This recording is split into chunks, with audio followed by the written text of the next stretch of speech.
As-Sunnah Foundation.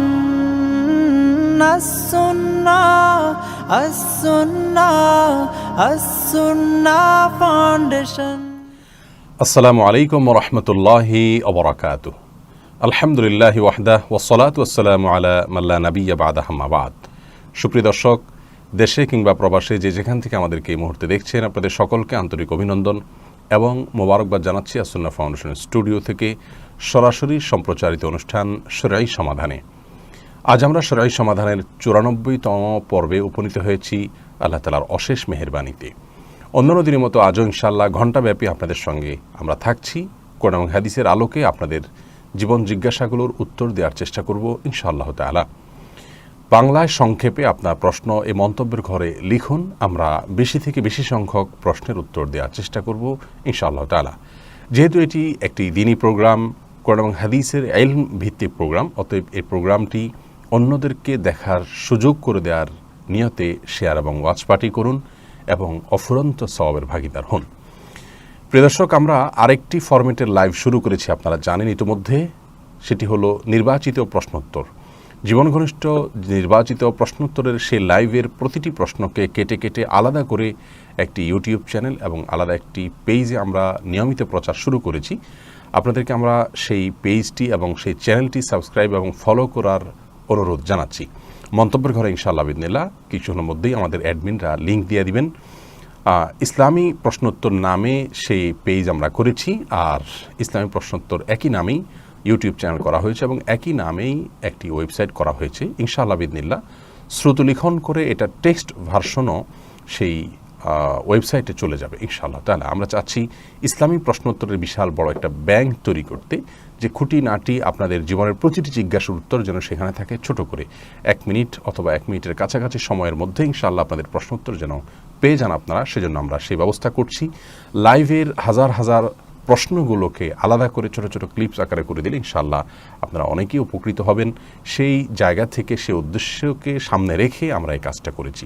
অতএব আবারও বলছি যে ইসলামী প্রশ্নোত্তর পেজ এবং ইসলামী প্রশ্নোত্তর ইউটিউব চ্যানেলে আপনারা সাবস্ক্রাইব করুন এবং ফলো করুন ইনশাআল্লাহ বিদিনিল্লাহ। নিয়মিত সেখানে পাবেন। আর রেকর্ডেড লাইভ সেটি সামনে থেকে আর আমাদের এই পেজে প্রচারিত হবে না, সেটি প্রচারিত হবে ইসলামী প্রশ্নোত্তর পেজে ইনশাআল্লাহ বিদিনিল্লাহ। অতএব রেকর্ডেড লাইভ এবং নির্বাচিত প্রশ্নোত্তর লাইভ সেটি যেন মিস না হয়, সেজন্য ওই চ্যানেল এবং পেজটি সাবস্ক্রাইব করে রাখুন। ধন্যবাদ এবং জাযাকুমুল্লাহ আপনাদের সকলকে। আর বিলম্ব না করে আপনাদের যে সমস্ত প্রশ্ন ইতিমধ্যে পেয়েছি সেগুলোর উত্তর দেওয়ার পালা আমরা শুরু করছি। শুরুতে যে প্রশ্ন আমি দেখতে পাচ্ছি, ভাই মিজানুর রহমান শামীম, আপনি জানতে চেয়েছেন কোরবানির সামর্থ্য থাকা সত্ত্বেও কেউ কোরবানি না দিলে গুনাহগার হবেন কিনা।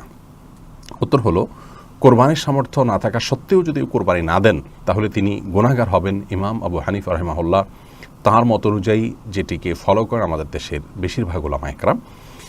আর আরাবিয়ান স্কলারদের মধ্য থেকে সৌদি আরবের উলামা ইকরাম বিশেষত, তাদের এক্ষেত্রে দৃষ্টিভঙ্গি ভিন্ন রকম। তারা মনে করেন কোরবানি এটি একটি সুন্নাহ আমল, যার কারণে কোরবানি যদি কেউ সামর্থ্য থাকার পরও না করেন তাহলে তিনি সুন্নাহ তরক করলেন, একটি সুন্নাতে মুআক্কাদা বা গুরুত্বপূর্ণ একটি সুন্নাহ তরক করলেন। সন্দেহাতীতভাবে তিনি ক্ষতিগ্রস্ত হলেন, কিন্তু তিনি বড় ধরনের কোনো গুনাহগার হলেন না। যেমনটি আমাদের দেশের উলামা ইকরাম মনে করেন ওয়াজিব তরক করার গুনাহগার হবেন সামর্থ্যবান ব্যক্তি কোরবানি না দিলে। আমাদের দেশের উলামা ইকরামের দলিলটি অত্যন্ত সমৃদ্ধ। এক্ষেত্রে নবী সাল্লাল্লাহু আলাইহি ওয়াসাল্লাম বলেছেন যে ব্যক্তি কোরবানি করার সামর্থ্য রাখে অথচ কোরবানি করলো না, সেই জন্য আমাদের ঈদগাহে না আসে। এবং এই মর্মে কাছাকাছি ধরনের ভাষ্য অনেকগুলো হাদিসে আসছে, যে ভাষ্য থেকে বোঝা যায় যে নবী সাল্লাল্লাহু আলাইহি ওয়াসাল্লাম সামর্থ্যবানদেরকে কোরবানি করতে আবশ্যক করেছেন, আবশ্যিকভাবে নির্দেশ করেছেন এবং না করলে তার জন্য তিনি সতর্কবাণী দিয়েছেন। অতএব সামর্থ্যবানদের জন্য কোরবানি না করে থাকাটা অনুচিত হবে আমরা মনে করি। যদিও বিপরীত দিক থেকে যারা এটিকে সুন্নাহ মনে করেন তাদেরও দলিল হলো নবী আলাইহিস সালাতু ওয়াস সালাম বিভিন্ন হাদিসে এটিকে সুন্নাহ বলে অভিহিত করেছেন, ইব্রাহিম আলাইহিস সালাতু ওয়াস সালামের সুন্নাহ বলেছেন। তো সেই জায়গা থেকে তারা এটিকে সুন্নাহ বলেন। এরপরে যে প্রশ্নে আমি দেখতে পাচ্ছি তাহলে এমডি সাইদুর রহমান, আপনি জানতে চেয়েছেন কোরবানি করার সময় ওই পশুতে যতজন শরীক থাকে ততজন ব্যক্তির নাম নিয়ে গরু জবাই করা হয়, এটা কতটুকু যৌক্তিক।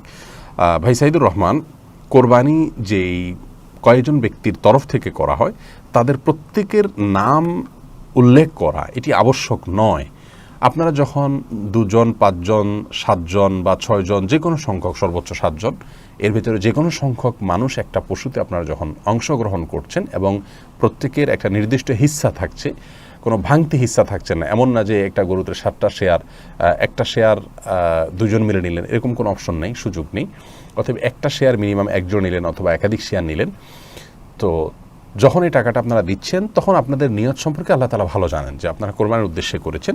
এখানে আলাদা করে তাদের নাম উল্লেখ করতে হবে, জপতে হবে, এমনটি আবশ্যক নয়। যদিও কোরবানি করার পর এটি বলা সুন্নাহ যে আল্লাহ, এই কোরবানি যেটি হলো এটিকে অমুক অমুক অমুক ব্যক্তির তরফ থেকে আপনি কবুল করে নিন। এভাবে যদি উচ্চারণ করা যায় ভালো, আর না হলে এভাবে সংক্ষেপে বলা যেতে পারে, আল্লাহ, আমরা যারা এই কোরবানিতে শরিক হয়েছি তাদের সবার তরফ থেকে আপনি ঠিক কবুল করে নিন।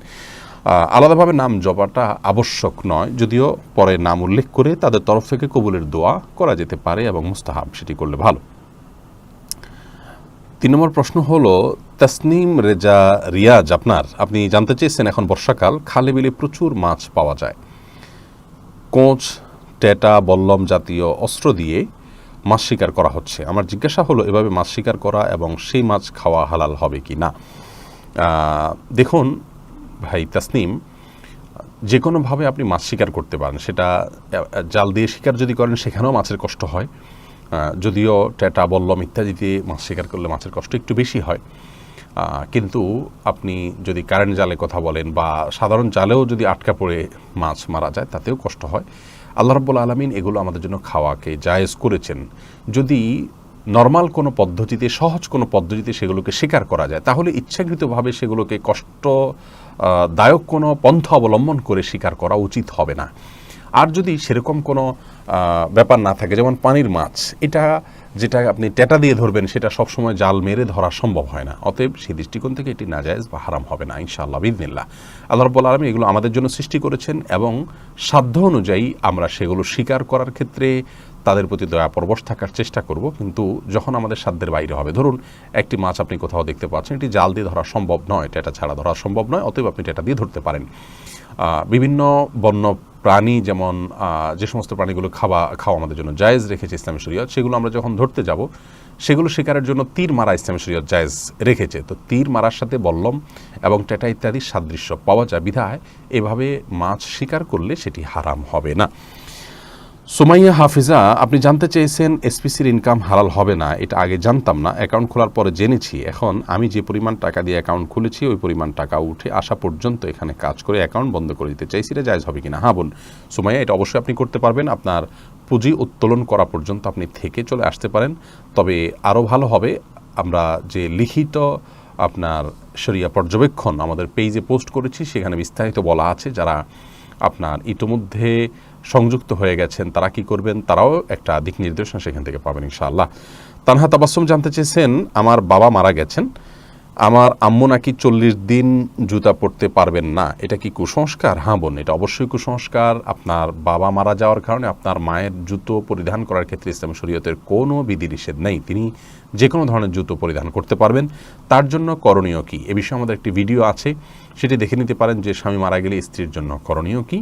তিনি শোক পালনের অংশ হিসাবে 4 মাস 10 দিন পর্যন্ত অন্যত্র বিবাহ বসতে পারবেন না, সেই সাথে নিজ গৃহে বা যেখানে তিনি অবস্থান করেন সেই গৃহ বা গৃহের আশেপাশে, অর্থাৎ আশেপাশে বলতে উঠান টুটান বা বাসা হলে বাসার বারান্দা একটু সামনের অংশ, এরিয়ার মধ্যে তিনি থাকবেন, বাইরে যাবেন না একান্ত প্রয়োজন ছাড়া।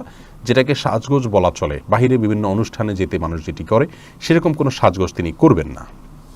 এছাড়া জুতা পরিধান করা যাবে না বা ইত্যাদি এরকম কোনো কথা ইসলাম শরীয়তে বলা হয়নি, এটি সম্পূর্ণ কুসংস্কার। ফাহাদ ফাতেমা জানতে চেয়েছেন, ঘুমের কারণে ফজরের নামাজের সময় উঠতে না পারলে যখন ঘুম ভাঙবে সাথে সাথে কি নামাজ পড়ে নিতে হবে নাকি ফ্রেশ হয়ে আস্তে ধীরে পড়া যাবে? এক্ষেত্রে রাসূল আকরাম সাল্লাল্লাহু আলাইহি ওয়াসাল্লামের যে হাদিস রয়েছে সেটি হলো, মান নামা আন সালাতিন আও নাসিহা ফালইউসাল্লিহা ইযা যাকারাহা ফাইন্না যালিকা ওয়াক্তুহা। যে ব্যক্তি ঘুমিয়ে পড়েছেন এবং ঘুমের প্রাবল্যের কারণে সালাত মিস হয়েছে কিংবা ভুলে গেছেন, এরকম ব্যক্তি যখন স্মরণ হবে অথবা ঘুম থেকে যখন জাগ্রত হবেন তখনই সালাত আদায় করবেন, সেটাই তার ওয়াক্ত। অবশ্যই তিনি ফ্রেশ হয়ে সালাত আদায় করবেন, ফ্রেশ হওয়া সালাত আদায় করতে পারবেন না, কিন্তু ফ্রেশ হওয়ার মানে এই নয় যে ঘন্টাকে ঘন্টা তিনি অন্য স্বাভাবিক কাজকর্ম করে বেড়াবেন আর সালাতকে বিলম্ব করবেন, বরং তার উচিত হবে খুব দ্রুততার সাথে ফ্রেশ হয়ে সালাত আদায় করে নেওয়া। এরপরে সাদিয়া শাহরিন জানতে চেয়েছেন, কোরআনের প্রিয় আয়াতগুলো বারবার পড়ার সুবিধার্থে হাইলাইট করে রাখলে কি কোনো গুনাহ হবে? না, হাইলাইট করে রাখলে গুনাহ হবে না ইনশাআল্লাহ। আফরোজা আক্তার জানতে চেয়েছেন, বিশেষ পরিস্থিতিতে কেবলার দিকে ছাড়া অন্য দিকে ফিরে নামাজ পড়া যাবে কিনা, যেমন হসপিটালে নিকাব ছাড়া কেবলার দিকে ফিরে নামাজ পড়লে পুরুষের মুখোমুখি হওয়ার আশঙ্কা থাকে, এরূপ ক্ষেত্রে কি কেবলা ছাড়া অন্যদিকে নামাজ পড়া যাবে? অবশ্যই কেবলা ছাড়া অন্যদিকে ফিরে সালাত আদায় করার কোনো সুযোগ নেই, কারণ আল্লাহ রাব্বুল আলামিন স্পষ্টভাবে আমাদেরকে নির্দেশ করেছেন, ফাওয়াল্লি ওয়াজহাকা শাতরা, আপনি আপনার মুখমণ্ডলকে কেবলার দিকে, কাবার দিকে ফেরান, এটি আল্লাহ তাআলার নির্দেশ। অতএব এটির ব্যত্যয় করা যাবে না। আপনি যে কজ দেখিয়েছেন যে বিশেষ পরিস্থিতিতে আপনি কেবলার দিকে সালাত আদায় করলে কারোর মুখোমুখি হচ্ছেন, তো হবেন, কোনো অসুবিধা নেই। সম্ভব হলে আপনি সামনে এমন কিছু দিয়ে রাখবেন যেটা সূত্রা জাতীয় হয়, যেটার ফলে একটা আড়াল সৃষ্টি হয়। যদি সেরকম কিছু করার পসিবিলিটি না থাকে, তাহলে যেভাবে আছে সেভাবে আপনি সালাত আদায় করবেন, কিন্তু আপনাকে কেবলার দিকে অবশ্যই সালাত আদায় করতে হবে।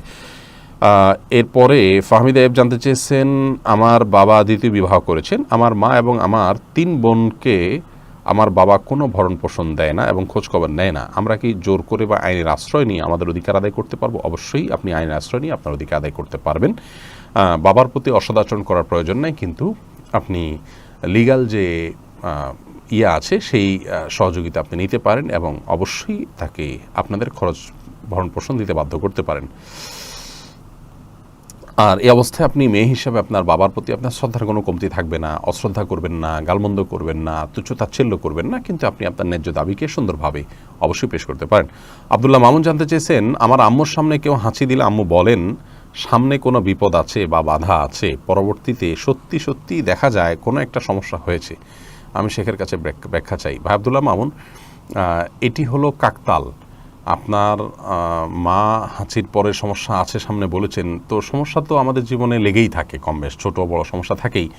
আপনি যদি বলেন যে হাঁচির হলো এবার, তাহলে একটা ভালো কোনো জিনিস আমার জন্য অপেক্ষা করছে, দেখবেন আপনি ভালো জিনিসও খুঁজে পাবেন, কারণ আমাদের জীবনে ছোটোখাটো খুঁটিনাটি ভালো মন্দ এটা লেগেই থাকে আমাদের জীবনে, অথবা আপনি এভাবে মেলাতে পারবেন। এটি সম্পূর্ণ কুসংস্কার। হাঁচির সাথে ভালো বা মন্দের কোনো সম্পর্ক নেই, বরং হাঁচি দিলে ভেতরে যে সমস্ত শয়তান আমাদের শরীরে প্রবেশ করে এবং আমাদের প্রভাব বিস্তার করে, সেগুলো বের হয়ে আসে। এর বৈজ্ঞানিক অনেক ব্যাখ্যার পাশাপাশি হাদিস থেকে এই ব্যাখ্যাটা আমরা পাই, যার কারণে হাঁচির পরে মানুষ রিল্যাক্স ফিল করে। দেখবেন যদিও অতিরিক্ত হাঁচি অনেক সময় অসুস্থজনিত কারণ হতে পারে, সেটি ভিন্ন বিষয়। যাই হোক, তো এরকম হাঁচি যদি আসে তাহলে সেক্ষেত্রে সামনে বিপদ আছে বা ভালো কিছু আছে এরকম মনে করার কোনো কারণ নেই, বরং হাঁচির পরে নবী সাল্লাল্লাহু আলাইহি ওয়াসাল্লামের জন্য আলহামদুলিল্লাহ বলা শিক্ষা দিয়েছেন। আল্লাহ শুকর আদায় করতে হয়। যদি বিপদ সামনে থাকে তাহলে শুকর আদায় করার কথা তো বলা হতো না। বোঝা গেল এটি ভুল ধারণা। আপনার আম্মাকে বোঝাতে হবে যে হাদিসের যে বার্তা আছে তার বিরোধী এবং পরিপন্থী কোনো বিশ্বাস মুসলমান গ্রহণ করতে পারে না। আসমাউল হোসনা এডি থেকে আপনি জানতে চেয়েছেন, মানুষের দাঁতের উপর আলাদা ক্যাপ বসালে মৃত্যুর পর কি সেটা তুলে ফেলতে হবে? তুলে ফেলতে হবে এমন কোনো আবশ্যক নেই। দামি কোনো ধাতব আপনার থাকলে সেটা খুলিয়ে রাখবেন। পারভেজ টপি আপনি জানতে চেয়েছেন, আমার অনেক বছরের কাজা রোজা আছে, আমি যদি সেগুলো প্রতি সোম, বৃহস্পতি এবং আইয়ামে বীজের রোজা নিয়ত করি তাহলে কি আদায় হবে? দুটি আদায় হবে না। আপনি এই সোম, বৃহস্পতি দেওয়ার রোজাগুলোতে কাজার নিয়ত করবেন, আল্লাহ তাআলা চাইলে আপনাকে ওই দিনগুলোর নফল রোজার সওয়াব দিতে পারেন, কিন্তু দুইটা নিয়ত করলে আপনার কাজাটাই আদায় হবে। নিতু জানতে চেয়েছেন, মাঝে মাঝে মনের ভেতর আল্লাহ আর নবীজির নামে খারাপ চিন্তা আর সন্দেহ আসে, না চাইলেও, এতে কি পাপ হবে? এর থেকে বাঁচবো কীভাবে? কোন চিন্তায় পাপ হবে, কোন চিন্তায় পাপ হবে না, এ বিষয়ে আমাদের একটা ভিডিও আছেই, আপনি মেহরবানি করে সেটি দেখে নেবেন। তবে আল্লাহ এবং তার রাসূল সাল্লাল্লাহু আলাইহি ওয়াসাল্লাম সম্পর্কে বাজে চিন্তা সম্প্রতি অনেক মানুষের মধ্যে আসছে, আর এটি লক্ষ্য করবেন যে এটি সে সমস্ত মানুষের মধ্যেই আসেন যারা ইমানদার, যারা আল্লাহ এবং তার রাসূলের প্রতি ইমান রাখেন, শ্রদ্ধা করেন, তাদের মধ্যেই এই চিন্তাগুলো আসে। এই চিন্তা আসা বরং আপনার ইমানের প্রমাণ বহন করে, অর্থাৎ এই চিন্তা আসার পর আপনার মধ্যে খারাপ লাগায় কাজ করছে এবং চিন্তাটা আসছে এই জন্যই যে আপনার ভিতরে আল্লাহ এবং আল্লাহ রাসূলের প্রতি বিশ্বাস আছে, শয়তান চাচ্ছে এটা দূর করতে, সেজন্যই বাজে চিন্তা আনছে আপনার মধ্যে। এর কারণে গুনাহ তো হবেই না, বরং আপনি আল্লাহ রাব্বুল আলামিনের প্রতি বিশ্বাসটাকে আরও প্রগাঢ় করবেন এবং এই পরিস্থিতিতে আরও মজবুত করে ধরবেন, সুদৃঢ় করে আল্লাহ এবং তার রাসূল সাল্লাল্লাহু আলাইহি ওয়াসাল্লামের আদেশ নিষেধকে ধরবেন। ইনশাআল্লাহ বিদিনা তার মধ্যে আল্লাহ তাআলা কল্যাণ দান করবেন। এবং মনে রাখবেন যে যে ঘরে সম্পদ আছে সেখানে চোর আছে। আপনার ভিতরে ঈমান আছে, আপনি আল্লাহ এবং তার রাসূল সাল্লাল্লাহু আলাইহি ওয়াসাল্লামের বাস্তবতা আছে, শয়তান আপনার ভেতর থেকে সেটা দূর করার চেষ্টা করছে, এটা মনে করার সঙ্গে সঙ্গে আপনার ভিতরে ঈমানি জজবা আরও বাড়বে ইনশাআল্লাহ বিদিনিল্লাহ। এই বিষয়ে করণীয় নিয়ে আমাদের একাধিক ভিডিও আছে। এরপরে মুবাশশিরুল ইসলাম আপনি জানতে চেয়েছেন, যদি মসজিদের ভেতরে জায়গা নেই, এরকম ক্ষেত্রে মসজিদের সামনে ফাঁকা জায়গা থাকলে মসজিদের বাইরে ইমামের সামনে দাঁড়িয়ে নামাজ পড়া যাবে কিনা। ইমাম যে লেভেলে দাঁড়িয়ে আছেন সেখান থেকে সামনে এসে মুসল্লি যদি দাঁড়ান তাহলে নামাজ হবে না। ইমামের সাথে ইক্তেদা বা অনুকরণ বিশুদ্ধ হওয়ার জন্য ইমামের লেভেলের পেছনে আপনাকে থাকতে হবে, সামনে চলে আসলে নামাজ বিশুদ্ধ হবে না। ইসরাত জাহান ইবা জানতে চেয়েছেন, রমজান মাসে যে একটি নফল কাজ করবে সে অন্য মাসে একটি ফরজ আদায় করলো, আর যে ব্যক্তি একটি ফরজ আদায় করলো সে অন্য মাসে 70টি ফরজ আদায় করলো, এ মাস সবরের মাস। এ হাদিস কতটুকু সহি? বনী ইসরাত এই হাদিসটির সনদ সম্পর্কে মুহাদ্দিসিন ইকরামের মূল্যায়ন হলো যে এটি বিশুদ্ধ সূত্রে প্রমাণিত নয়, এটি সনদ দাইফ বা দুর্বল সূত্রে বর্ণিত। তবে রমাদানের আমলের যে ফজিলত অন্য মাসের চাইতে অনেক গুণ বেশি সেটা বলাই বাহুল্য। রিয়ন আহমেদ জানতে চেয়েছেন, আওয়াবিনের নামাজের নিয়ম ও ফজিলত সম্পর্কে দয়া করে বলবেন। আওয়াবিন শব্দের অর্থ হলো তাওয়াবিন, অর্থাৎ আল্লাহর দিকে যারা ধাবমান, আল্লাহর দিকে যারা রুজু হন, আল্লাহর দিকে যারা ঝুঁকে আছেন, আল্লাহর পথের পথিক যারা, আল্লাহর দিকে যারা যেতে চান তাদেরকে বলা হয় আওয়াবিন। এই আওয়াবিন ব্যক্তিদের সলাৎ বলতে কোন সলাৎকে বোঝানো হয়? আমাদের দেশের ওলামায়ে কেরাম সচরাচর বলে থাকেন মাগরিবের পরে 6 রাকাত নামাজ যে পড়েন সেটাকে আওয়াবিনের সলাৎ বলা হয়। কোনো কোনো হাদিসে সেটি কথা এসছেও, যদিও সে হাদিসের সনদকে মুহাদ্দিসদের অনেকেই দাইফ বলেছেন, দুর্বল সূত্রে বর্ণিত বলেছেন। তবে সলাতুদ দুহা বা চাশতের নামাজ যেটি আমরা পড়ে থাকি সেটাকে সলাতুল আওয়াবিন বলা হয়েছে বিশুদ্ধ হাদিসে। এবং সেই সলাত এর মাধ্যমে একজন মানুষের শরীরে যতগুলো জোড়া আছে প্রত্যেকটি জোড়ার পক্ষ থেকে সাদাকা হয়ে যায়। এবং নবী আলাইহিস সালাম একাধিক সাহাবীকে এই সলাত আদায় করার জন্য বিশেষভাবে ওসিয়ত করেছেন। বিধায় এই সালাতটি যথাসম্ভব পড়া উচিত। এবং আমরা এক বক্তব্যে বলেছি যে কোরআন এবং হাদিসের আলোকে দেখা যায় পৃথিবীতে ফরজ সালাতের পরে সবচেয়ে গুরুত্বপূর্ণ নফল সালাত হলো বা সুন্নাহ সালাত হলো আপনার তাহাজ্জুদ, আর তাহাজ্জুদের পরে দ্বিতীয় সর্বোচ্চ গুরুত্বপূর্ণ সুন্নাহ বা ফরজ আপনার নফল সালাত হলো আওয়াবিন বা চাশতের সালাত। অতএব এই সালাত যেহেতু এমন একটা সময় যখন আমরা খুব বেশি কর্মমুখর হয়ে পড়ি, একটু কষ্ট করে হলো যদি পড়ার অভ্যাস করা যায় অনেক বেশি ফজিলতপূর্ণ এটি। আল্লাহ তৌফিক দান করুন। মোহাম্মদ জাহিদ হোসেন আপনি জানতে চেয়েছেন, আমরা যে সফটওয়্যারগুলো ক্র্যাক করা ভার্সন ব্যবহার করি এতে কি আমাদের গুনাহ হবে? আর এগুলো দ্বারা কাজ করে টাকা উপার্জন করলে সে উপার্জন হালাল হবে কি না? ভাই জাহিদ হোসেন, যে সমস্ত সফটওয়্যারগুলো আমরা ব্যবহার করছি ক্র্যাক করা ভার্সন, সেগুলো ব্যবহারের ক্ষেত্রে দেখতে হবে যে সেই কোম্পানি এক্ষেত্রে শিথিলতা দিয়ে রেখেছেন কিনা। ব্যক্তিগতভাবে আমি কয়েকজন এই রিলেটেড যারা আছেন তাদের মাধ্যমে জানার চেষ্টা করেছি। তো আমি যেটা জানতে পেরেছি তারা কোনো কোনো কোম্পানির সাথে যোগাযোগ করেছেন এবং ফোন করেছেন এবং বলেছেন যে আপনাদের সফটওয়্যারের যে অরিজিনাল ভার্সন তো এখানে পাওয়া যায় না এবং ক্র্যাক করা ভার্সনই আমরা সবাই ইউজ করি, তো এক্ষেত্রে আপনারা কেন ব্যবস্থা নিচ্ছেন না ইত্যাদি। তখন তাদের যে বক্তব্য সেটা থেকে বোঝা গেছে যে তারা আমাদের মতো এই ধরনের গরিব দেশগুলোর জন্য বা উন্নত দেশগুলোর জন্য তারা অনেকটা ছাড় দিয়ে রেখেছেন, তারা দেখেও না দেখার ভান করছেন। তো এরকম যদি হয় তাহলে সেই সফটওয়্যার ব্যবহার করা জায়েজ হবে ইনশাআল্লাহ বিদিনিল্লাহ। আর যদি কোনো কোম্পানির তরফ থেকে এরকম কোনো মৌন সম্মতি বা ছাড় ইত্যাদিও বোঝা না যায় তাহলে সেক্ষেত্রে তো আসলে ক্র্যাক করা সফটওয়্যার ব্যবহার করা যাবে না, এটা তার অ্যাসেট। অতএব এটা ব্যবহার করা যাবে না, যদিও আমরা অনেকেই করছি, আল্লাহ তাআলা মাফ করুন। তো অ্যাডোবি সম্পর্কে আমি যতটুকু মনে পড়ে, যাকে দিয়ে আমি যাচাই করছি, তিনি অ্যাডোবি সম্পর্কে এটি আমাকে তথ্য দিয়েছেন এবং অ্যাডোবির সাথে কথা বলেছেন তিনি। তো এই বিষয়ে আরও বিস্তারিত জেনে আমরা ইনশাআল্লাহ বিদিনা আপনাদেরকে শেয়ার করব। সোনিয়া আক্তার দোলন আপনি জানতে চেয়েছেন, পরিবারের ছেলে মেয়ে ভাই বোন ও স্বামী স্ত্রী মিলে এক নামে কোরবানি দিলে তা হবে কি না? বনসোনিয়া, পুরো পরিবারের তরফ থেকে একটা কোরবানি দিলে যথেষ্ট হবে, এই মর্মে বহু হাদিস পাওয়া যায়। নবী আলাইহিস সালাম সেই সমস্ত হাদিসগুলোকে সামনে রেখে সৌদি আরবের ওলামায়ে কেরাম বলেন যে গোটা পরিবারের যিনি মূল কর্তা থাকবেন, যার অধীনে যারা থাকবেন একান্নভুক্ত, তার ভরণ পোষণ দিয়ে চলবেন, তাদের সবাই তরফ থেকে তিনি কোরবানি দিলে যথেষ্ট হয়ে যাবে। কারণ বহু হাদিসে নবী সাল্লাল্লাহু আলাইহি ওয়াসাল্লাম বলেছেন যে আলা কুল্লি আইলাতিন উযহাইয়াতুন, অথবা এই জাতীয় ভাষ্য, যার অর্থ হলো যে প্রতিটি পরিবারের উপরে একটি করে কোরবানি আবশ্যক হয়। যদিও ইমাম আজম ইমাম আবু হানিফা রাহিমাহুল্লাহ সহ অন্যান্য ইমামদের মত হলো এক্ষেত্রে যে না, প্রত্যেক সামর্থ্যবান ব্যক্তি তার তরফ থেকে কোরবানি দিতে হবে। যার কাছে জাকাত দেওয়ার মতো সম্পদ আছে তার তরফ থেকে কোরবানি তিনি দিবেন। অতএব পরিবারে একাধিক সদস্য যদি এ ধরনের অ্যাবিলিটি রাখেন তাহলে একাধিক সদস্যকেই কোরবানি দিতে হবে।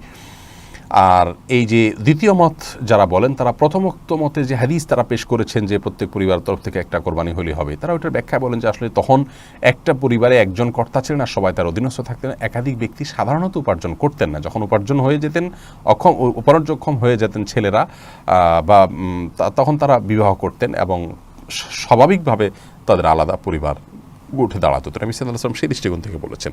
যেহেতু আমাদের সমাজে এখন একই পরিবার একাধিক ব্যক্তি উপার্জন করে জাকাতের দেওয়ার মতো অবস্থা তাদের হচ্ছে, সেই জায়গা থেকে নবী সাল্লাল্লাহু আলাইহি ওয়াসাল্লাম এটি বলেছেন। যাই হোক, তো দুটি মতই আমি আপনাদের সামনে প্রেজেন্ট করলাম। পরিবারের একাধিক ব্যক্তি যদি সামর্থ্যবান থাকেন, তাহলে সেই একাধিক ব্যক্তি কোরবানি তাদের তরফ থেকে করার মতটি অধিকতর নিরাপদ। আলী বিনতে মারুফ জানতে চেয়েছেন, লটারির মাধ্যমে টিকিট পেয়ে বিদেশে যাওয়া বিষয় ইসলামী শরিয়া কি বলে?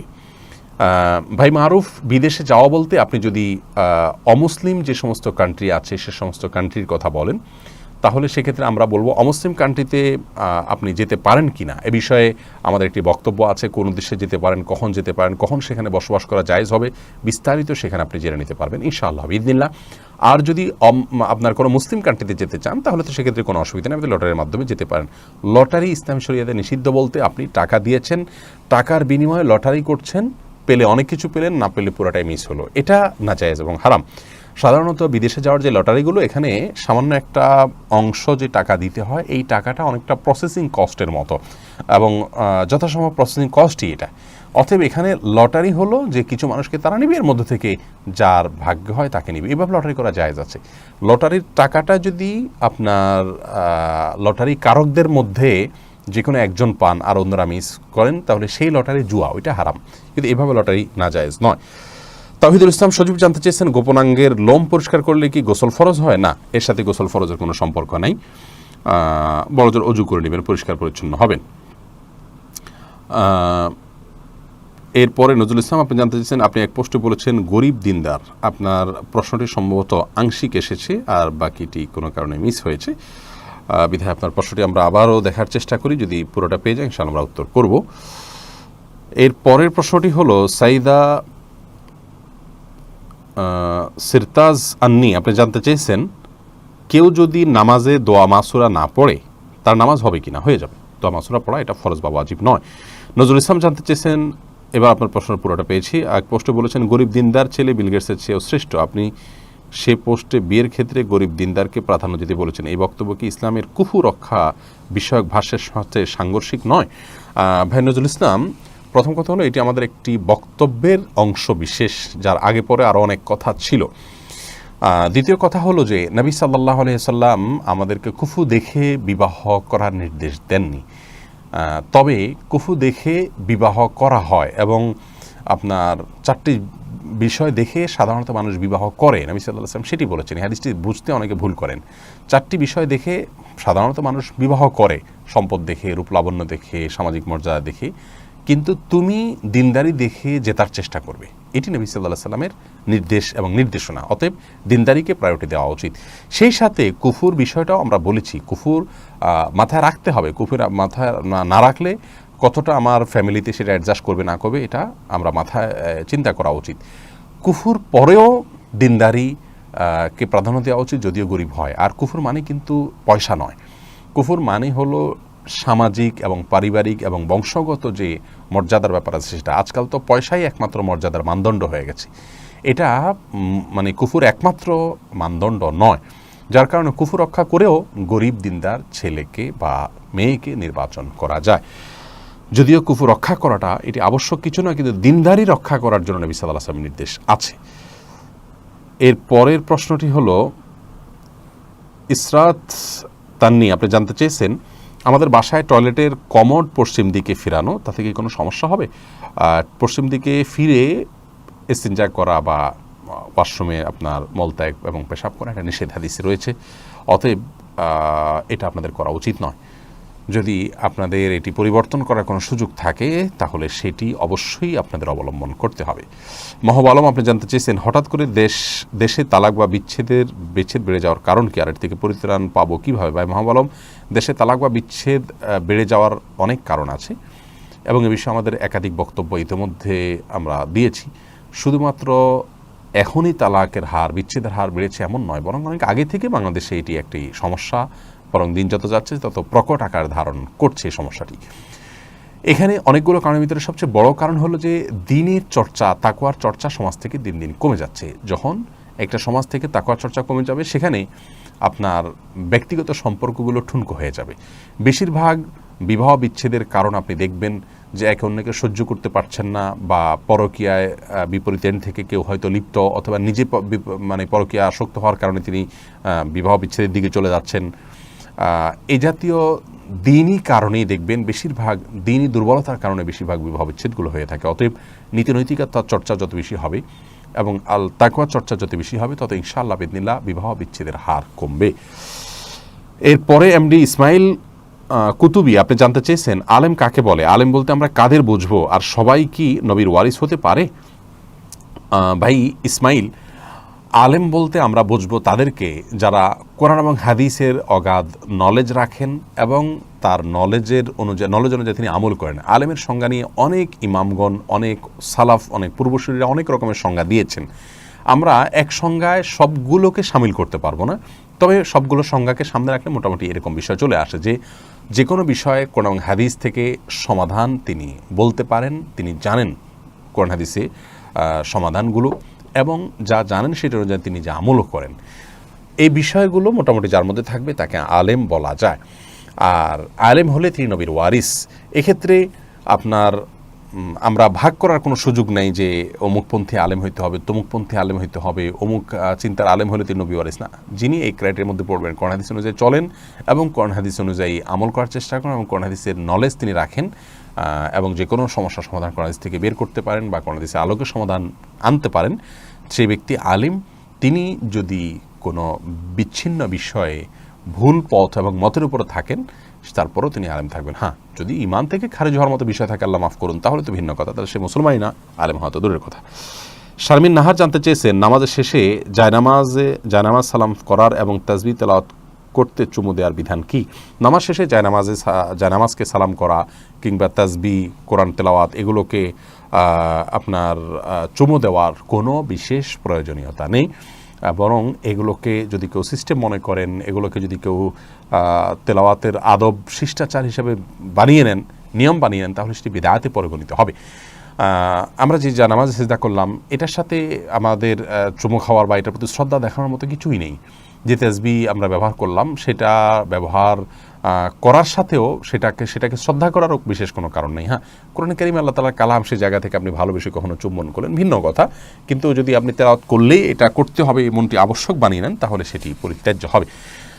এরপরে নাইমুল হক আজাদ জানতে চেয়েছেন, কোরবানির নিসাব পরিমাণ সম্পদ সম্পর্কে বলবেন, কতটুকু সম্পদ থাকলে কোরবানি করতে হবে? কোরবানির নিসাব হলো জাকাতের নিসাব। একজন মানুষের কাছে 595 গ্রাম রূপা বা তার সমমূল্য যদি থাকে, তাহলে তার উপরে কোরবানি বর্তাবে এবং সেই নিসাবটি হলো বর্তমান বাজার মূল্য হিসাব করলে আপনার 595 গ্রাম রূপার যে মূল্য আছে সেটি হয়তো 40 বা 50 হাজার টাকা বা তার কাছাকাছি ফিগারে থাকবে।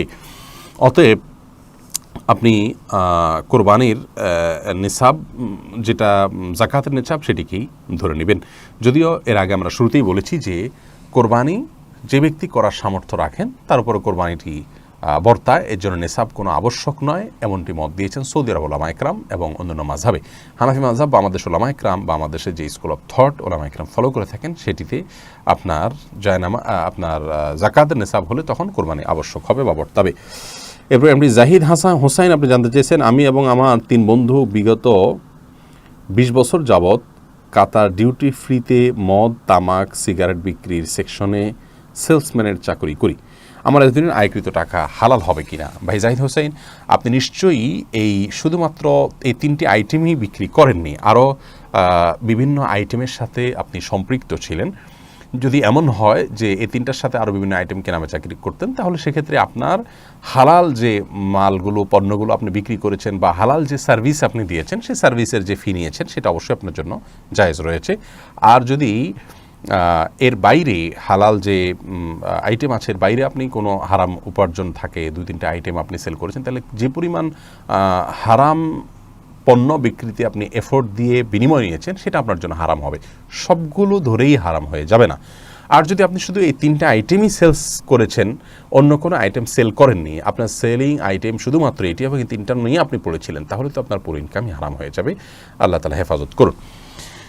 এরপরে নাফে চৌধুরী আপনি জানতে চেয়েছেন সালাতুত তাসবিহ নামাজ জীবনে একবার হলেও পড়তে হবে, এ কথা সত্যতা জানতে চাই। এ বিষয়ে একটি হাদিস পাওয়া যায়, নবী করিম সাল্লাল্লাহু আলাইহি ওয়াসাল্লাম তার চাচা আব্বাস রাদিয়াল্লাহু তাআলাকে শিক্ষা দিয়েছেন, এই হাদিসটি পাওয়া যায় এবং এই হাদিসের উপর ভিত্তি করে এবং আরও কয়েকটি হাদিসকে সামনে রেখে মুহাদ্দিসদের অনেকেই, ফুকাহায়ে কেরামের অনেকেই সালাত পড়াটাকে মুস্তাহাব বলেছেন, যদিও এই হাদিস সনদের দিক থেকে আপনার বিশুদ্ধতার মানদণ্ডে উত্তীর্ণ নয় অনেক মুহাদ্দিসিনে কেরামের গবেষণা অনুপাতে। সেই জায়গা থেকে এই সমস্ত মুহাদ্দিসিনে কেরাম বলেন যে না, এটি আপনার জীবনে একবার পড়তে হবে এমন কোনো কথা নেই। এমনি সোহেল জানতে চেয়েছেন কোরবানির গোশত ফ্রিজে রাখা যাবে কিনা। হ্যাঁ, কোরবানির গোশত ফ্রিজে রাখতে পারেন, কোনো অসুবিধা নেই, তবে ফ্রিজে রাখার উদ্দেশ্যেই যেন কোরবানি না হয়। কোরবানি করার পর গোশত থাকলো থেকে গেল সেগুলো রেখে দিলেন ফ্রিজে, অসুবিধা নেই।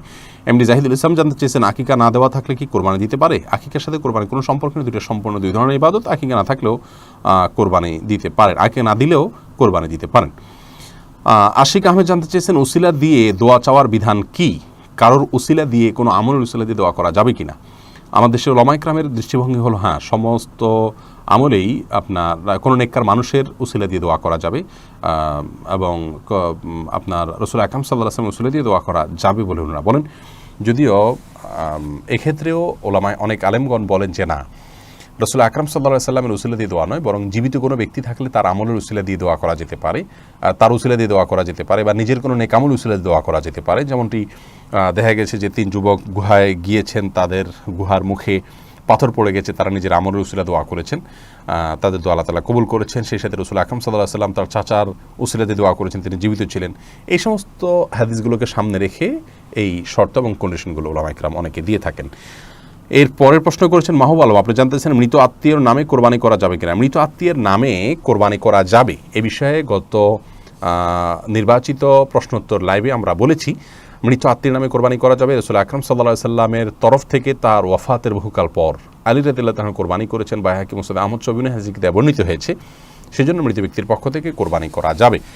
কোন উলামা ইকরাম বলেন যে জীবিত ব্যক্তির নামের সাথে অ্যাড করে এটা করতে হবে, যদিও জমহুরগণ সাধারণভাবেই মৃত ব্যক্তির তরফ থেকে আলাদা কোরবানি করার পক্ষে মত দিয়েছেন, জায়েজ আছে। এমডি আহসানুজ্জামান জানতে চেয়েছেন কৃত্রিম উপায়ে ষাঁড়ের সংস্পর্শ ছাড়া গরুর প্রজনন জায়েজ আছে কি না। এটার সম্পর্কে পুরোপুরি আমার ধারণা নেই, যার কারণে এই প্রশ্নটির উত্তর আমরা স্কিপ করলাম।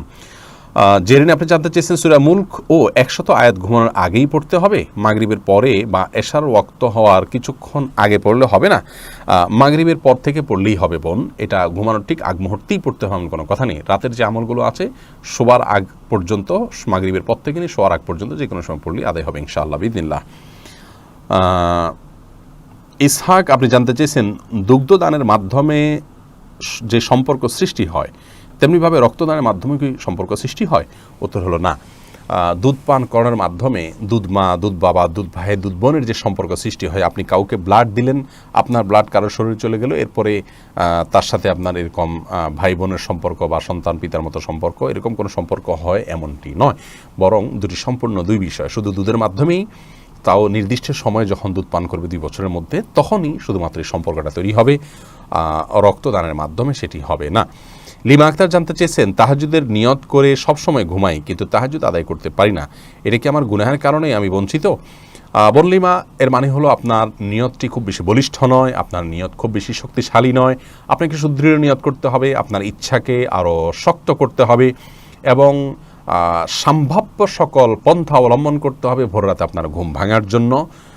এর সবচেয়ে কার্যকর পন্থা হলো এশার সাথে সাথে শুয়ে যাওয়া, খুব দ্রুততার সাথে শুয়ে যাওয়া, যাতে করে পর্যাপ্ত ঘুম হয়ে যায়, আপনার উঠতে সুবিধা হয়। সেই সাথে অন্য যারা তাহাজ্জুদ পড়েন তাদের সাহায্য নিতে পারেন, তারা ফোন করে আপনাকে ডেকে দিলেন ইত্যাদি। আর নিজের চেষ্টা করা, সাধনা করা, এটাই হলো মূল বিষয়।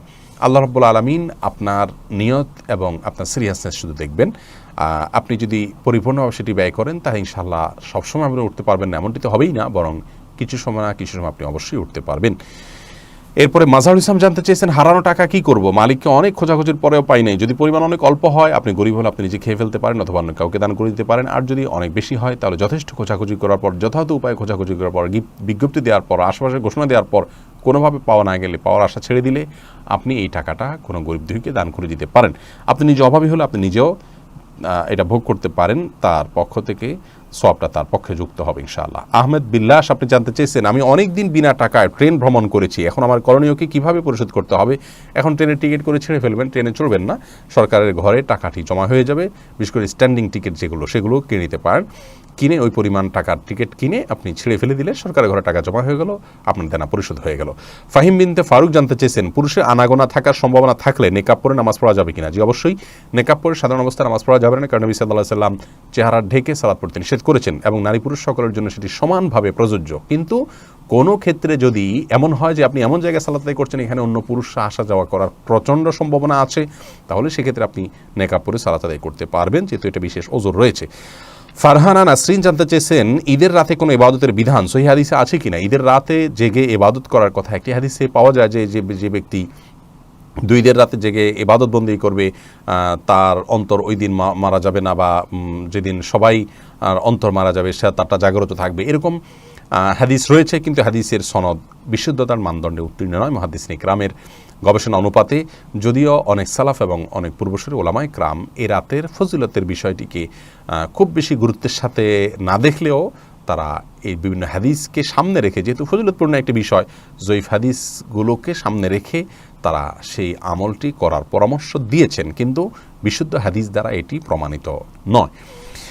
রিফাত আহমেদ শাওন আপনি জানতে চেয়েছেন, আমার বাবা আমাকে তার 18 কাঠা সম্পদ থেকে 9 কাঠা সম্পদ লিখে দিয়েছেন, কিন্তু আমার মা ও বোন বাকি আছেন, এখন আমার করণীয় কি? আলহামদুলিল্লাহ বাবা এখন জীবিত আছেন।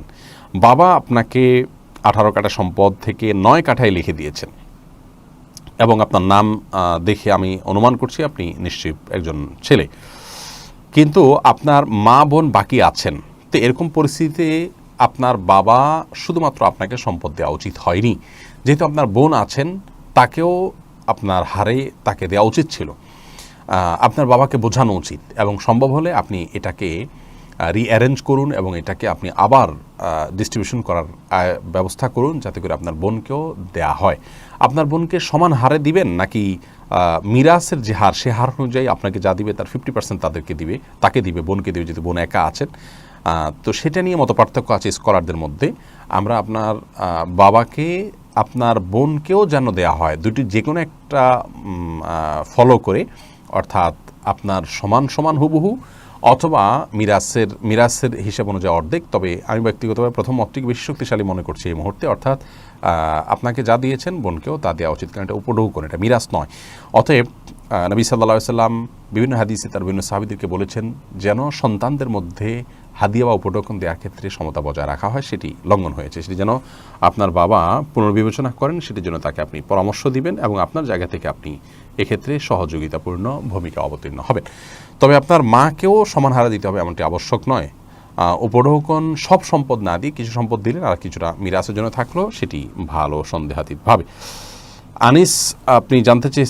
আনিসুর রহমান আপনি জানতে চেয়েছেন, একটি জামে মসজিদ ভেঙে অন্য জায়গায় তা তৈরি করা যাবে কিনা? কোনো জায়গায় যদি মসজিদের জন্য ওয়াকফ করে থাকেন জমিদাতা, তাহলে হানাফি মাযহাব অনুযায়ী ওই জায়গাটা কিয়ামত পর্যন্ত মসজিদ হিসাবেই ফিক্সড হয়ে যাবে। ওইটা যদি কোনো কারণে ব্যবহার অনুপযোগী হয় তাহলে এটাকে সসম্মানে হেফাজত করে রাখতে হবে, কিন্তু ওইটাকে মসজিদ ছাড়া অন্য কোনো কিছুতে রূপান্তর করা যাবে না। এক্ষেত্রে বিন বাজ রাহিমাহুল্লাহ সহ সৌদি আরবের সাবেক গ্র্যান্ড মুফতি তিনি সহ আরও সৌদি আরবের অনেক উলামায়ে কেরামের দৃষ্টিভঙ্গি ভিন্ন। তারা বলেন যে কোনো জায়গায় যদি মসজিদের জন্য ওয়াকফ করা হয় আর সেখানে যদি এমন হয় যে এখানে ধরুন আশপাশে আর কোনো বসতি নেই, এখানে নামাজ হওয়ার মতো কোনো অবস্থা নেই, তাহলে সেক্ষেত্রে এটা চেঞ্জ করা যাবে এবং এটা অন্য কাজে ব্যবহার করা যাবে, কারণ সম্পদ নষ্ট করার সাথে ব্যবহার করা উত্তম। এটা তাদের দৃষ্টিভঙ্গি। আর প্রথমোক্ত মতের ওলামায়ে কেরামের দৃষ্টিভঙ্গি হলো যে কোনো একটা জায়গা যখন আল্লাহর জন্য ওয়াকফ করা হয়ে যায়, মসজিদের জন্য ওয়াকফ করা হয়ে যায়, ওয়াকফের সম্পদ বিক্রি পরিবর্তন কোনো কিছু করা যায় না, সেই জায়গা থেকে এটিকে আর কিছু করতে পারবেন না। কিয়ামত পর্যন্ত মসজিদ হিসাবে এটি ফিক্স হয়ে যাবে। আজ নয় কাল বা পরশু 10 বছর 50 বছর বা 200 বছর পর এটা মসজিদ হিসাবে ইউজ হবে, রেকর্ডে থাকবে এটা মসজিদের জায়গা এবং মসজিদের জন্য এটা নির্ধারিত। এটি আল্লাহর ঘরের সম্মানার্থে। লামিয়া সুলতানা জানতে চেয়েছেন, পরিবারের বাবা বড় ভাইয়ের সামনে মাথায় ওড়না না থাকলে কি পাপ হবে? না বোন, পাপ হবে না। আপনার বড় ভাই বা বাবার সামনে মাথার ওড়না না থাকলেও পাপ হবে না, কিন্তু ফিতনার এই যুগে যথাসম্ভব আপনি মাথার উপরে ওড়না বা কিছু দিয়ে রাখতে পারলে ভালো, কিন্তু আপনার চুল দেখা গেলে অবশ্যই পাপ হবে না, কোনো অসুবিধা নেই। আব্দুল্লাহ ওলি জানতে চেয়েছেন, যথেষ্ট সম্পদ থাকা সত্ত্বেও স্কুল কলেজের উপবৃত্তির টাকা নেওয়া কি হালাল হবে? উপবৃত্তির টাকাটা কিসের উপর ভিত্তি করে দেওয়া হয়? যদি এটা মেধার উপর ভিত্তি করে দেওয়া হয় তাহলে সেক্ষেত্রে তো এটি নিতেই পারেন। আর যদি এটি আর্থিক যে সঙ্গতি আছে তার উপরে ভিত্তি করে দেওয়া হয়, আর্থিক অসঙ্গতি যাদের আছে তাদেরকে দেওয়া হয়, তাহলে তো আপনার জন্য এটি নেওয়া জায়েজ হবে না, প্রতারণা করার গুনাহ হবে নিলে। মোহাম্মদ মাসুদুর রহমান চৌধুরী জানতে চেয়েছেন, বিয়েতে উকিল বাবার সংস্কৃতি ইসলাম সম্মত? না ভাই, উকিল বাবা বলতে কোনো বাবার কথা ইসলাম বলে না। নিজের বাবা বেঁচে থাকতে কোনো উকিল বাবা চলবে না। নিজের বাবা মারা গেলে সেক্ষেত্রেও আপনার বড় ভাই আছেন, আপনার চাচা আছেন, আপনার দাদা থাকতে পারেন, তারা আপনার অভিভাবক হবেন। অন্য কোনো থার্ড পারসন বা অন্য কোনো ব্যক্তির তৃতীয় ব্যক্তি তিনি আপনার বিবাহতে মধ্যস্থতা করবেন না। এটি অপসংস্কৃতি, ইসলাম এর কোনো অনুমোদন দেয় না, এর কোনো প্রয়োজন নেই। মৌসুমী বৃষ্টি আপনি জানতে চেয়েছেন, আত্মীয়ের চিকিৎসার জন্য কি জাকাতের টাকা দেওয়া যাবে? তার অবস্থা আগে ভালো ছিল, এখন পরিবার উপার্জনক্ষম, ব্যক্তি অসুস্থ, তার নিজের উপার্জন বন্ধ, সাহায্য নিয়ে নিজের স্বর্ণ বিক্রি করে চিকিৎসা চলছে। বোন বৃষ্টি, অবশ্যই তাকে আপনি জাকাতের টাকা দিতে পারেন, কারণ জীবন মরণের ব্যাপার, আর তাছাড়া তার মৌলিক প্রয়োজন, চিকিৎসার প্রয়োজনে অবশ্যই তার বেঁচে থাকার জন্য এবং এই ধরনের চিকিৎসার জন্য অবশ্যই আপনি জাকাতের অর্থ দিতে পারেন, যেহেতু তিনি জাকাত খাওয়ার হকদার। বিপ্লব জিয়াম আপনি এডি থেকে জানতে চেয়েছেন, আইসক্রিম খাওয়া কিংবা বৃষ্টিতে ভেজার পর ঠান্ডা লেগেছে এমন কথা বললে কি শিরক হবে? সরাসরি এটাতে শিরকে আকবর হবে না, কিন্তু এগুলো যদি এমনভাবে বলেন যে আইসক্রিম খাওয়াতেই হয়েছে, বৃষ্টি ভেজার কারণেই হয়েছে, খুব স্টেজ দিয়ে বা এমনভাবে বললেন যে বোঝা গেল যে এটাই মূল কারণ, একমাত্র কারণ আপনি নির্দিষ্ট করে দিচ্ছেন, ফিক্স করে দিচ্ছেন, এরকম বললে সেটা শিরকে আসগর হবে, ছোট শিরক হবে, যেটি অ্যাভয়েড করা উচিত বা বর্জন করা উচিত। বৃষ্টি ভিজলাম, এর পরেই ঠান্ডা লেগেছে, আল্লাহ ভালো জানে, হয়তো এই কারণেই হয়েছে, এরকম বলা যেতে পারে।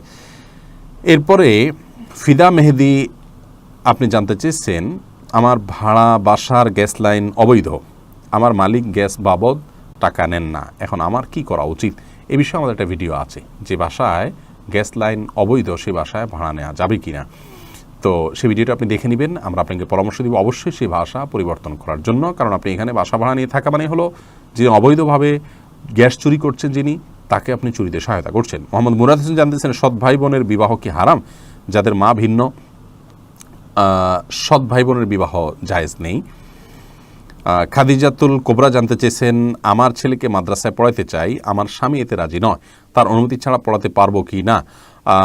মাদ্রাসায় তার অনুমতি ছাড়া আপনি পড়াতে পারবেন না, আপনার উচিত হবে তার অনুমতি এবং পারমিশন নিয়ে মাদ্রাসায় পড়ানো এবং তাকে কনভিন্স করা যে কোনোভাবে, কারণ মাদ্রাসায় পড়ানোটা ফরজ বা ওয়াজিবের লেভেলে নয়, যার কারণে আপনি সরাসরি আপনার স্বামীর সম্মতির বাইরে গিয়ে এটি করা উচিত হবে না। তবে তাকে আপনি কনভিন্স করার জন্য যত পথ আছে সবগুলো পথ অবলম্বন করতে পারেন। হ্যাঁ, মাদ্রাসা পড়ানো এক জিনিস আর দিনী শিক্ষা দেওয়া আরেক জিনিস।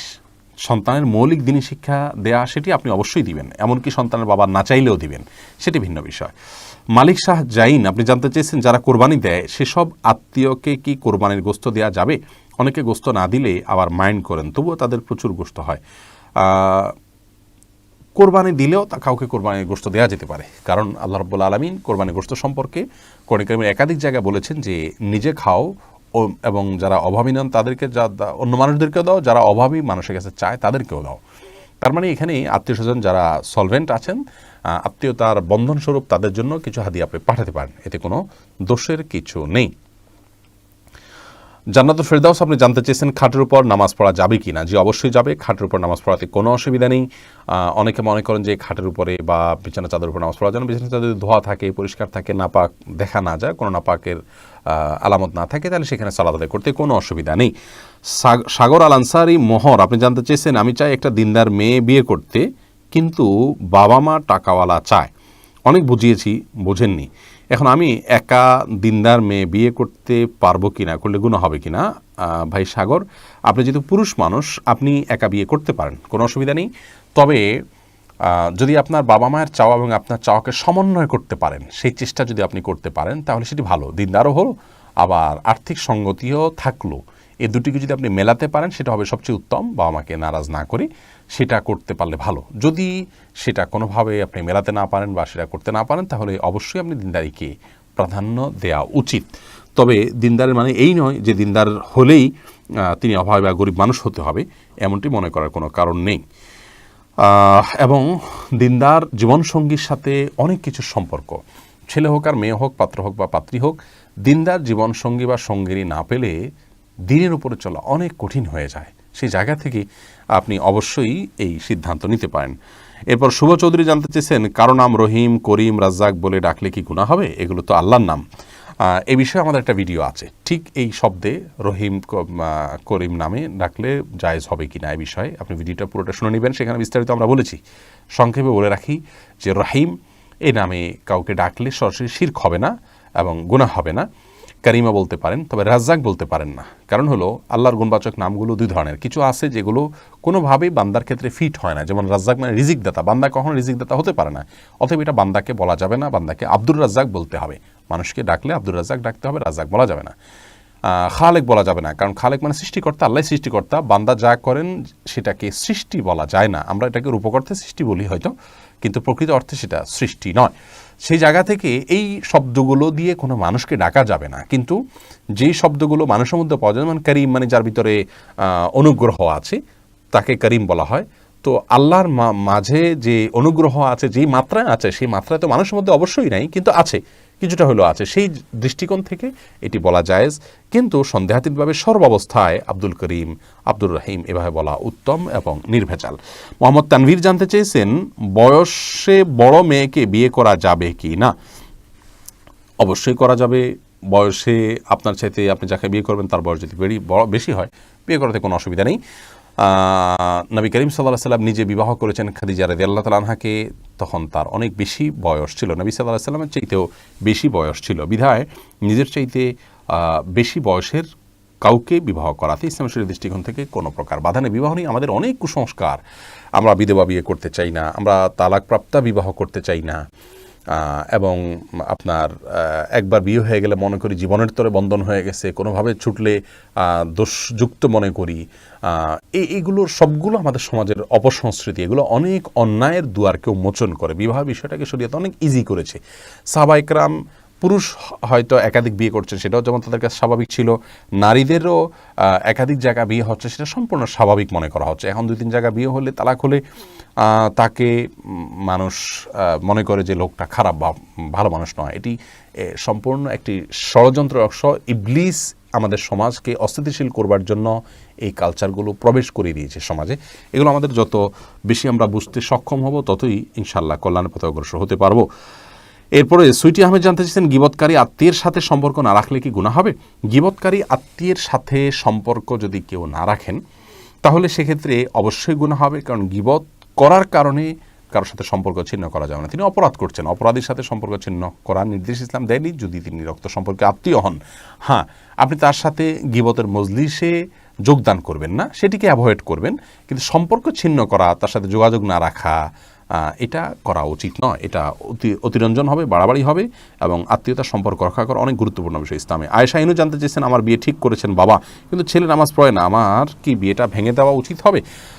যদি ছেলে নামাজ না পড়ে, তার ভিতরে দিনদারি না থাকে, তাহলে অবশ্যই আপনি আপনার বাবা মাকে বলিষ্ঠভাবে বিনয়ের সাথে, ভালোবাসার সাথে বোঝানোর চেষ্টা করুন কেন দিনদার জীবনসঙ্গী জীবনের জন্য অনেক বেশি গুরুত্বপূর্ণ। তাদেরকে বোঝান যে দিনদার জীবনসঙ্গী সবচেয়ে বেশি উপভোগ্য, এবং তাদের মাধ্যমেই জীবনে প্রকৃত সুখ এবং আনন্দ মানুষ অনুভব করবে। এই জায়গা থেকে আপনি তাদের মাধ্যমে অবশ্যই এই বিবাহকে পুনর্বিবেচনা করার জন্য আবদার করতে পারেন। যদি খুব বেশি আপনার দিন বিমুখ নন এরকম হয় এবং আপনার পরিবারের অবস্থা কেমন, আপনার অবস্থা কেমন, সেটাও আমি একটু পুরোপুরি জানি না, স্বাভাবিকভাবে বিবেচনা করে আপনাকে সিদ্ধান্ত নেওয়া উচিত, হুট করে কোনো সিদ্ধান্ত নয়। তাপসী আপনি আইডি থেকে জানতে চাইছেন ওজন করে কোরবানি পশু ক্রয় করা যাবে কিনা। গতকালকে এই বিষয়ে আমাদের একটা ভিডিও গেছে, সেটা দেখবেন। নাইমা সুলতানা আপনি জানতে চেয়েছেন মহারণার টাকা বাবদ স্ত্রীর নামে সম্পদ কিনে দিলে তা আদায় করা যাবে কিনা। মহারণা বাবদ টাকা বাবদ স্ত্রীর নামে সম্পদ কিনে দিলে তাও আদায় হবে, কোনো অসুবিধা নেই, স্ত্রীকে জানিয়ে দিলেই হবে। আয়েশা ইনু জানতে চেয়েছেন আমার বিয়ে ঠিক করেছেন, আপনার প্রশ্ন উত্তর মাত্রই দিয়েছি। আরেকবার জানতে চেয়েছেন আমার সন্তানকে স্কুলে পড়ানোর স্বামী স্ত্রীর মধ্যে মনোমালিন্য হচ্ছে, আমরা সিদ্ধান্ত কিভাবে গ্রহণ করব। দেখুন, আমরা একটি তিক্ত সত্য কথা না বললেই নয়, আর তা হলো আমাদের স্কুল কলেজের সাধারণ যে জেনারেল যে শিক্ষার ধারা আছে এটাকে এমনভাবে সাজানো আছে, আল্লাহ মাফ করুন, একজন শিক্ষার্থী শুরু থেকে শেষ পর্যন্ত পুরো এই শিক্ষাধারাটা যখন সে পড়ে শেষ করবে, এই সিলেবাসটা যখন সে কমপ্লিট করবে, গ্র্যাজুয়েশন কমপ্লিট করবে, এর মধ্যে এমন কিছু বিষয় এমন বলিষ্ঠভাবে দেয়া আছে যে এগুলোর কারণে দিন থেকে সে অটোমেটিকলি স্বয়ংক্রিয়ভাবে অনেক বেশি দূরে সরে যেতে বাধ্য। সুদের অঙ্ক শেখানো থেকে নিয়ে, ডারউইনের মতবাদ থেকে নিয়ে এমন এমন জিনিস দেওয়া আছে যে এগুলোর মাধ্যমে একজন মানুষকে ধীরে ধীরে দিন বিমুখ করে তোলা অনেক বেশি সহজ হয়। জানি না উদ্দেশ্যমূলকভাবে কেউ এগুলো করেছেন কিনা, কিন্তু বাঘের মুখে আমাদের সন্তান যদি যায় সেটি আমরা কখনো আশা করব না। বাঘের মুখ থেকে ফিরে আসতেও পারে, কিন্তু সেটি ঘটে খুব কম। অতএব এই শিক্ষাধারা থেকে দিনের দিকে ফিরে আসবে তার রেশিওটা অনেক কম। সেই জায়গা থেকে অবশ্যই সন্তানকে জাগতিক শিক্ষা দিন, দিন শিক্ষা দিন। গতানুগতিক এই ফ্যাক্টরি সিস্টেমের শিক্ষা আমাকে দিতেই হবে, তা না হলে সে মূর্খ থাকবে, ব্যাপারটি সেরকম নয়। বিষয়টিকে অনেক গভীরভাবে আমাদের বিবেচনা করা উচিত এবং পরবর্তী প্রজন্মকে দিনই ধারা থেকে যেন বিচ্যুতি না ঘটে সেটার জন্য তাদেরকে দিনমুখী শিক্ষার উপর তাদেরকে রাখার চেষ্টা করা উচিত। আমার মনে হয় ব্যাপারে স্বামী স্ত্রী যদি উভয় বসেন, সুবিধা অসুবিধাগুলোকে খুব ডিপলি পর্যালোচনা করতে পারেন, তাহলে ইনশাআল্লাহ সিদ্ধান্ত গ্রহণ করতে অনেক সহজ হবে। সেক্ষেত্রে অবশ্যই তাদের উভয়কে আখিরাতমুখী এবং দিনের গুরুত্ব তাদের মধ্যে থাকতে হবে। এরপরের প্রশ্নটি করেছেন জোবেদা খানম, আপনি জানতে চাইছেন শাশুড়ি বিনা কারণে কষ্ট দিলে, হিংসা করলে তার কাছ থেকে দূরে থাকলে কি গুনাহ হবে? দূরে থাকা বলতে আপনি তাকে অ্যাভয়েড করে চললেন, অবশ্যই আপনি এটা করতে পারেন, অসুবিধা নেই, কিন্তু একদম সম্পর্ক ছিন্ন করে ফেলা উচিত নয়। সবর জিনিসটা কেন, আপনি অনেক সময় অনেক থেকে কষ্ট পাবেন, কিন্তু তার সাথে সম্পর্ক ছিন্ন না করে কষ্টকে সয়ে নেবেন, এর মাধ্যমে আল্লাহর কাছে আপনি আজর পাবেন। তবে অবশ্যই আপনার ধৈর্যের বাইরে চলে গেলে আপনি তাকে অ্যাভয়েড করতে পারেন। এরপরে সাইমুল আলম সায়েম আপনি জানতে চেয়েছেন যে বছর ঘর বাঁধে ওই বছর নাকি বিয়ে করা যায় না। না, এটা সম্পূর্ণ কুসংস্কারের জন্য কথা। এটা হয়তো ফিনান্সিয়াল কারণে কেউ এটা শুরু করেছেন যে ঘর বাঁধলে ওই বছর পয়সা করে সব খরচ হয়ে যায়, ঘর আর বিয়ে করা যায় না, ওই দৃষ্টিকোণ থেকে হয়তো বলেছেন। ধর্মীয় দৃষ্টিকোণ থেকে এটার কোনো ভিত্তি নেই। মোহাম্মদ বাদল কবিরা জানতে চেয়েছেন গোলাম রসুল নাম রাখা যাবে কিনা। না ভাই, গোলাম রসুল নাম রাখা ঠিক না। গোলাম মানে দাস অথবা শিশু, আরবি ফার্সি দুই ভার্সনে হতে পারে, এটি দুই ভাষাই হতে পারে। তো রাসূলের শিশু বা রাসূলের দাস কোনোটি আমরা নই, যার কারণে এরকম নাম রাখা উচিত নয়। আফিয়া ইবনাত আনিস আপনি জানতে চেয়েছেন যে পাখিগুলো পোষ মানে ওই পাখিগুলো কি পাললে গুনাহ হবে? না, যেগুলো পোষ মানে মানুষের বাসা বাড়িতে থাকে, যেমন ময়না ইত্যাদি, এগুলো যদি প্রতিপালন করা হয় বা বাসা বাড়িতে রাখা হয় তাতে গুনাহ হবে না, বরং সম্পূর্ণরূপে এটি জায়েজ রয়েছে। এবং মাছের যে অ্যাকোরিয়াম আছে সেক্ষেত্রেও একই কথা প্রযোজ্য, যেগুলো পোষ মানে বরং এভাবেই তারা বেড়ে উঠতে অভ্যস্ত, সেগুলো পালাতে কোনো অসুবিধা নেই। ইসমাইল দেওয়ান জানতে চেয়েছেন পেঁয়াজ খেয়ে মসজিদে গেলে কি গুনাহ হবে? পেঁয়াজ বলতে কাঁচা পেঁয়াজ যদি খান, কাঁচা পেঁয়াজ খেয়ে সেই অবস্থায় মসজিদে যাওয়া নিষেধ, হাদিসে স্পষ্ট নিষেধ আছে। তার কারণ হলো মসজিদে ফেরেশতা থাকে, অন্য মানুষরা আছেন, কাঁচা পেঁয়াজ খেলে মুখে দুর্গন্ধ হয়, সেই দুর্গন্ধ নিয়ে মসজিদে গেলে আশপাশের লোকদের কষ্ট হবে, ফেরেশতাদের কষ্ট হবে, সেজন্য হাদিসে নিষেধ আছে। অতএব কাঁচা পেঁয়াজকেও খাওয়ার পর ভালো করে মুখের দুর্গন্ধ দূর করে, সেটি অন্য কিছু খেয়ে হোক, ব্রাশ মেসওয়াক ইত্যাদি হোক, যেভাবে হোক, অন্য কোনো উপায়ে মুখের দুর্গন্ধ দূর করে তারপর তিনি মসজিদে যাবেন। আব্দুর রহমান জুবায়ের জানতে চেয়েছেন কবরের উপর দোকান দেওয়া জায়েজ আছে কি না। কবরের উপর দোকান দেওয়া এটা তখন জায়েজ হবে যদি নিরুপায় হয়, বহুকাল হয়ে গেছে কবরের, বাধ্য হয়ে সেখানে দিছে। সাধারণ অবস্থাতে কবরস্থান বা কবর মানুষের কবরের প্রতি সম্মান প্রদর্শন অংশ হিসাবে বা তার হক হিসাবে ঠিক কবরের উপরে দোকান দিতে যাবে না, আশপাশে অন্য কোথাও দেওয়া উচিত। নীল কাব্য জানতেছেন ডিভোর্স হয়ে যাওয়ার পর সাবেক স্বামীকে নিয়ে কোনো কিছু ভাবা যাবে কি না? না, সাবেক স্বামীকে নিয়ে আপনার স্বামী স্ত্রী সুলভ যে সমস্ত ভাবনা আছে সে সমস্ত ভাবনা যা করা যায় হবে না। যদি মনে কখনো শয়তান আনেও সেটিকে ভোলার চেষ্টা করতে হবে। ফাতেমা ইসলাম জানতে চেয়েছেন রুমে অ্যাটাচড বাথরুম থাকলে সেই রুমে নামাজ পড়লে কি নামাজ হয় না? এটা কতটুকু সঠিক? না, এটা ভুল কথা। অ্যাটাচ বাথরুম থাকলে সেখানে নামাজ হবে না এমন কোনো কথা কোরআন অথবা হাদিসের কোথাও বলা হয়নি। এটি যদি কেউ বলে থাকে তাহলে সেটি তার পক্ষ থেকে অতিরঞ্জন অথবা মন গড়া কথা ছাড়া আর কিছু নয়। মুসলিমদের সারা দিনে বিশেষ বিশেষ সময়ে কি কি সূরা পাঠ করতে বলা হয়েছে? দেখুন, এ বিষয়ে আমরা একটা বক্তব্য ছোট শর্ট ক্লিপ এই পেজে গত কয়েকদিন আগে পোস্ট করেছি। সকাল সন্ধ্যায় সূরায়ে ফালাক, সূরায়ে ইখলাস, সূরায়ে নাস, কুল হুয়াল্লাহ, কুল আউযু বিফালাক, কুল রাব্বিন নাস, এগুলো সকাল সন্ধ্যা 3 বার এবং রাতের শোয়ার সময় 3 বার, আর প্রত্যেক নামাজের পরে একবার করে পড়ার নির্দেশ আসছে। আর এর বাইরে সূরা মুলক রাতে শোয়ার নির্দেশ আসছে। আর রাতের বেলায় আরও অনেকগুলো সূরা 100 আয়াত রাতের বেলা পড়ার নির্দেশ আসছে, নবী সাল্লাল্লাহু আলাইহি ওয়াসাল্লামের নির্দেশ রয়েছে। এছাড়া আর বিশেষ কোনো সূরা আপনার দিনের বেলা পড়ার জন্য নির্দেশনা আসেনি। আব্দুর রহমান আপনার প্রশ্নের উত্তর দিয়েছি এবং এর পরের প্রশ্নটি হলো রাকিবুল ইসলাম জানতে চেয়েছেন দোয়া কুনুত ছাড়া কি ভিতরের নামাজ হবে? হলে তা দেখুন, দোয়া কুনুত এটি ভিতরের জন্য ওয়াজিব। অনেক ওলামা ইকরাম এটিকে সুন্নাহ বলেছেন, যেমন আরবিয়ান স্কলাররা, সৌদি ওলামা ইকরাম এটিকে সুন্নাহ বলেছেন। তো সাধারণ এবং স্বাভাবিক অবস্থাতে ভিতরের নামাজ এটিতে দোয়া কুনুত পড়া উচিত এবং কোনো কারণ ছাড়া দোয়া কুনুত ছাড়া নামাজ পড়া উচিত নয়। হ্যাঁ, কেউ মুসলিম হলেন, তিনি জানেন না, তাহলে তার জন্য জায়েজ আছে। বিকল্প হিসাবে তিনি যে কোনো দোয়া ওই জায়গায় দাঁড়িয়ে করলেন আল্লাহর কাছে, তাতে ইনশাআল্লাহ বিদনিল্লাহ তার ভিতরের সালাত আদায় হয়ে যাবে, কিন্তু এটাকে নিয়ম বানিয়ে নেওয়া উচিত নয়। নাপাক অবস্থায় হাদিস ইসলামের বই ধরা যাবে কি না? যেখানে আরবি লেখা আছে ধরা যাবে, কোনো অসুবিধা নেই। কোরআনে কারিম যদি থাকে শুধু কোরআনে কারিম স্পর্শ করবেন না। এছাড়া ইসলামিক বই পুস্তক সেখানে হয়তো কোনো একটা পাতায় আধা লাইন এক লাইন হয়তো আরবি লেখা আছে বা হাদিসের মূল পাঠ আছে, সেটি আপনি নাপাক অবস্থায় বা মাসিক চলা অবস্থায় ধরতে পারেন, তাতে গুনাহ হবে না। পিরিয়ড অবস্থায় জহির আহমেদ আপনি জানতে চাইছেন আপনার নাম্বার দেওয়া যাবে কি না? ভাই, নাম্বার তো দেওয়ার সুযোগ নেই।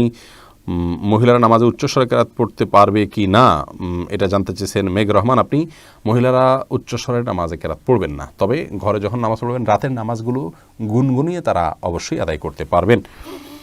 শরীফুল জাহান আপনি জানতে চাইছেন আমি কিডনির রোগী, বসে পেশাব হয় না, হলেও কষ্ট হয়, যেন দাঁড়িয়ে করি, এতে কি আমার গুনাহ হবে, কবর আযাব হবে? না, দাঁড়িয়ে পেশাব করলেই আপনার কবর আযাব হয় এমন নয়। বিশেষ করে আপনি যখন মাযুর, আপনি যখন অসুস্থ, আপনার জন্য এটি জায়েজ আছে। সাধারণ এবং স্বাভাবিক অবস্থায় বসে পেশাব করা উত্তম, যেমনটি তিরমিজি হাদিসে মাদার আয়েশা রাদিয়াল্লাহু আনহা থেকে বর্ণিত হয়েছে। এরপরে নাজরিন আক্তার জানতে চেয়েছেন বাসায় পর্দার মধ্যে থেকে শুধুমাত্র স্বামী দেখবে এমন অবস্থায় বড় চুল যদি সমস্যা হয় তাহলে কি চুল কাটা যাবে? অসুবিধা নেই, চুল আপনি খুব বড় চুল হলে সেই অংশ আপনি কেটে ফেলতে পারেন। নাজমুল ঝালি জানতে চেয়েছেন এমন কোনো গুনাহ আছে যে গুনাহ করলে সমস্ত নেক আমল অর্থাৎ সকল নেকি ধ্বংস হয়ে যায়? আছে, সেটা হলো শিরক। শিরক যদি কেউ করে, আল্লাহ তাআলা বলেছেন লাইন আশরাকতা লা ইয়াহবাতান্না আমালুক, আপনি যদি শিরক করেন তাহলে আপনার সমস্ত আমল বরবাদ হয়ে যাবে। এটি খুবই ডেঞ্জারাস এবং ভয়াবহ একটি অপরাধ, অতএব এই অপরাধ থেকে বেঁচে থাকার জন্য সচেষ্ট থাকা উচিত। ফাতেমা ইসলাম জানতেছেন, আপনার প্রশ্নের উত্তর আমরা দিয়েছি। এরপর সাদিয়া জান্নাত জানতেছেন পারফেক্টলি ইংরেজি শেখার উদ্দেশ্যে বিভিন্ন ইংলিশ কার্টুন, মুভি ইত্যাদি দেখা যাবে কিনা? দেখতে পারেন, যদি সেখানে খারাপ কোনো দৃশ্য যদি না থাকে দেখতে পারেন, শুধুমাত্র ল্যাঙ্গুয়েজ শেখার উদ্দেশ্যে। আফরামিয়া জানতে চেয়েছেন স্বামী টাকা না বলে নিজের ভাই বোনদের দিলে গুনাহ হবে কিনা, অথবা দান করলে স্বামী যদি আপনাকে খরচের জন্য দেন এবং খরচটা আপনার দায়িত্বে দেন, সেখান থেকে আপনি কিছু বাঁচিয়ে তাদেরকে দেন, সেটি জায়েজ আছে। এছাড়া যদি স্বামীর মৌন সম্মতি থাকে আপনাকে যে কোনো দান খয়রাত করার ব্যাপারে, তাহলে আপনি তারা গরিব হলে তাদেরকে দানের অংশ হিসাবে দিতে পারবেন। আর এই দুইটা ছাড়া যদি এমন হয় যে স্বামীর পক্ষ থেকে মৌন সম্মতি নাই, তিনি জানলে শুনলে অথবা হয়তো নাখোশও হবেন, এরকম যদি হয় তাহলে সেক্ষেত্রে আপনি তার টাকা নিয়ে দিতে পারবেন না। এরপরে তশফিকুল ইসলাম তশফিয়া আপনি জানতে চেয়েছেন যারা ডিফেন্সে জব করে তাদের বিয়ে করার জন্য তো সরকারের একটা নির্দিষ্ট বয়সের অনুমতি দেয়, সেক্ষেত্রে সরকার একটা নির্দিষ্ট বয়স অনুমতি দেয়, সেক্ষেত্রে তার পরিবারকে জানিয়ে যদি বিয়ে ঠিক করে রাখে কোনো গুনাহ হবে কিনা? কোনো অসুবিধা নেই, বরং আগদ যেটাকে বলে আগদটা সেরে রাখতে পারেন। আগদ সেরে রাখলে অনেক গুনাহ থেকে বেঁচে থাকা অনেক সহজ হয়। এই যুগে দিনের উপরে চলার জন্য, পরিপূর্ণ দিনের উপরে চলার জন্য কি পরামর্শ দিবেন আপনি? খুবই গুরুত্বপূর্ণ একটি প্রশ্ন। দেখুন, আজকাল দিনের উপরে পরিপূর্ণ চলা এটা যে কত চ্যালেঞ্জিং, এটা যে কত কঠিন, সেটা যারা দিনকে প্র্যাকটিস করার চেষ্টা করেন সিরিয়াসলি তারা সবচেয়ে ভালো বুঝবেন। শয়তান এবং তার দোসররা এই পৃথিবীটাকে এমনভাবে সাজাচ্ছে যে দিনের প্রতি বিশ্বাসটাই ধরে রাখা আমাদের জন্য কঠিন হবে, এবং চ্যালেঞ্জ দিন দিন বাড়ছে। এই চ্যালেঞ্জ বৃদ্ধি হওয়াটা কিয়ামতের আলামত। নবী সাল্লাল্লাহু আলাইহি ওয়াসাল্লাম বলেছেন, একটা সময় আসবে যখন মানুষ সকালে ইমানদার থাকবে, বিকালে বেঈমান হয়ে যাবে, ইমান এত ঠুনকো হয়ে যাবে এবং দিনের বিষয়গুলোকে এত হালকা করে ফেলা হবে। এখন সেই সময়টা পার হচ্ছে। এই জন্য আল্লাহ তাআলার কাছে খুব কায়মান বাক্যে সিরাতুল মুস্তাকিমের উপরে টিকে থাকার জন্য দোয়া করা উচিত, আল্লাহর সাহায্য চাওয়া উচিত। নিজের জায়গা থেকে সিরাতুল মুস্তাকিমের পর চলার জন্য যারা সত্যিকারের তাকওয়া চর্চা করেন, বলিষ্ঠ ঈমানের অধিকারী থাকেন, সে সমস্ত ব্যক্তিদের মাঝে তাদের সাথে উঠা বসা করা উচিত, তাদের সান্নিধ্যে থাকা উচিত। এবং আরও অনেকগুলো পরামর্শ আছে ইনশাআল্লাহ, বিস্তারিত বিষয়ে আমরা একটা ভিডিও ক্লিপে জানাবো আপনাকে ইনশাআল্লাহ। ইমান সর্দার জানতে চেয়েছেন, মিথ্যা মামলায় সাজা হলে কি বাদী বিচারক দোষী সাব্যস্ত হবেন কিনা আল্লাহর কাছে?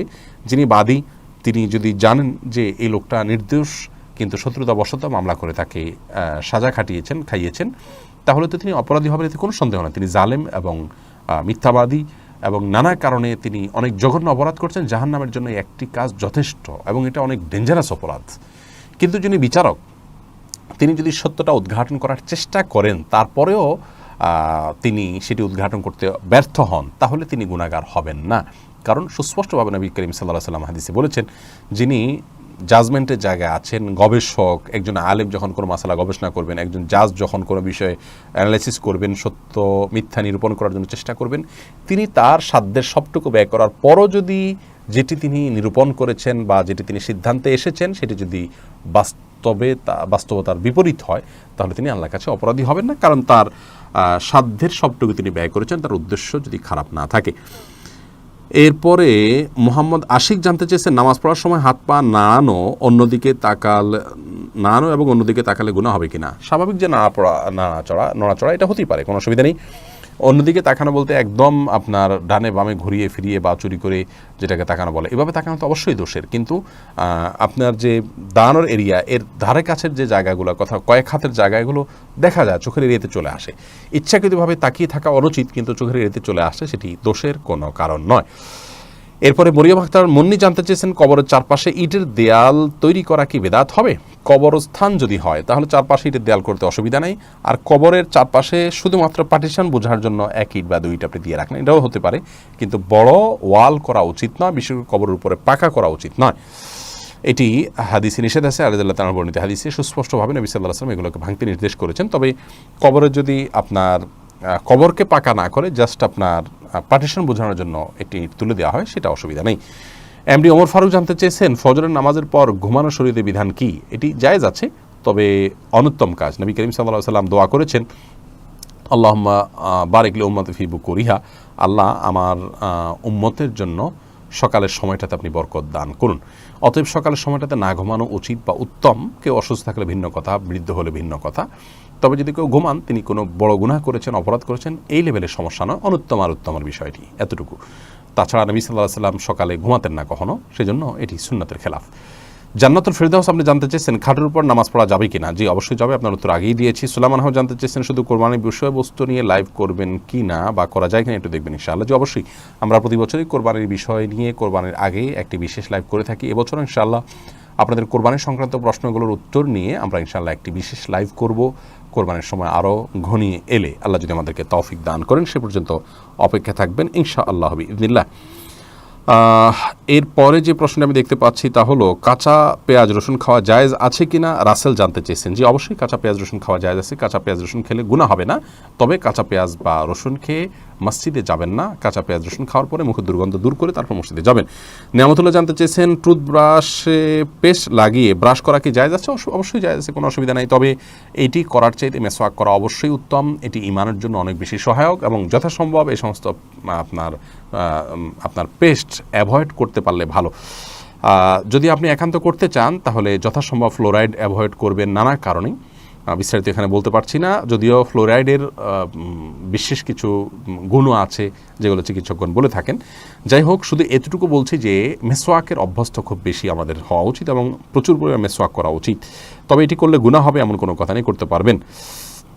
এরপরে রিংআইডি দিয়ে উপার্জন করা জায়েজ আছে কি না একজন জানতে চান, তারেক জমান জানতে চেয়েছেন। এটা আমরা জানি না, রিংআইডি উপার্জনের পদ্ধতি কী, সিস্টেম কী আমাদের জানা নেই, বিধায় বিষয়ে আমরা মন্তব্য করতে পারছি না। হাফসা ইসলাম জানতেছেন পিরিয়ডের সময় আজান উত্তর দেওয়া যাবে কিনা। অবশ্যই যাবে, কোনো অসুবিধা নেই। আজান উত্তর দিলে এটি জায়েজ আছে। পিরিয়ডের সময় শুধু আপনি কোরআন তেলাওয়াত করবেন না, যদি কোরআন তেলাওয়াতের মতো পার্থক্য আছে, স্পর্শ করতে পারবেন না, এটি নিশ্চিত।